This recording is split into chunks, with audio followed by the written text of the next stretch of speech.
विक्रम बेताल की 16वीं कहानी। दगड़ू के सपने। सालों पहले की बात है। चंदनपुर नाम के एक गांव में दगड़ू नाम का लड़का रहा करता था। वह बहुत ही आलसी और कामचोर था।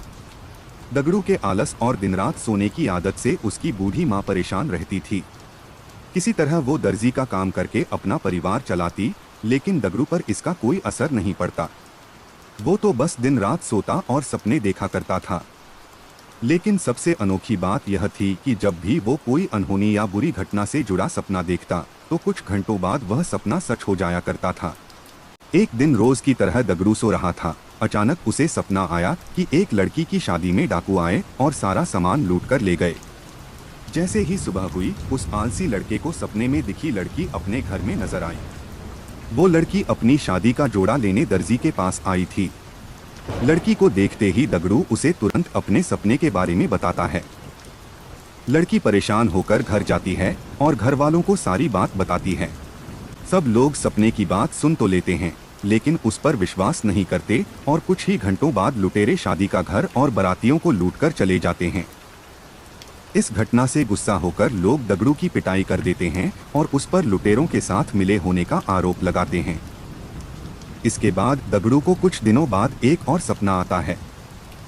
इस बार दगड़ू अपनी ही पड़ोस की चौधराइन के नए मकान में आग लगने का सपना देखता है।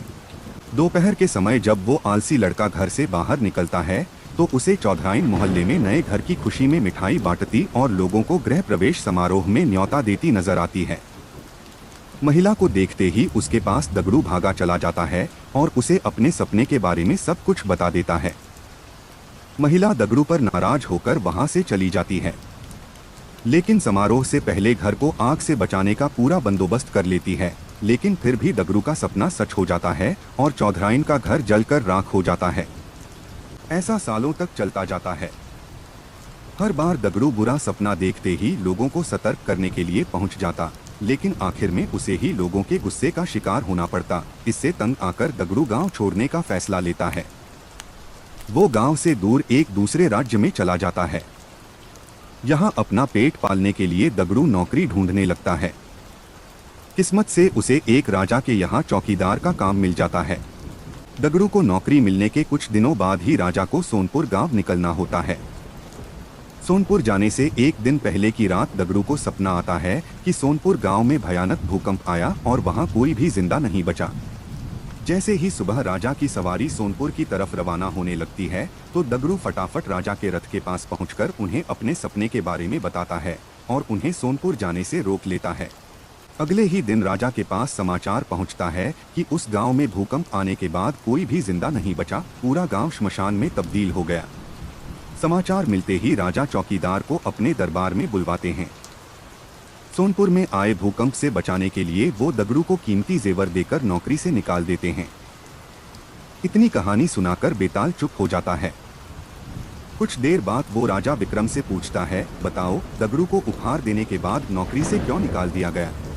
सवाल सुनते ही राजा विक्रमादित्य जवाब देते हैं कि उसे जेवर राजा की जान बचाने के लिए दिए गए और चौकीदारी करते समय सोने के लिए उसे नौकरी से निकाल दिया गया।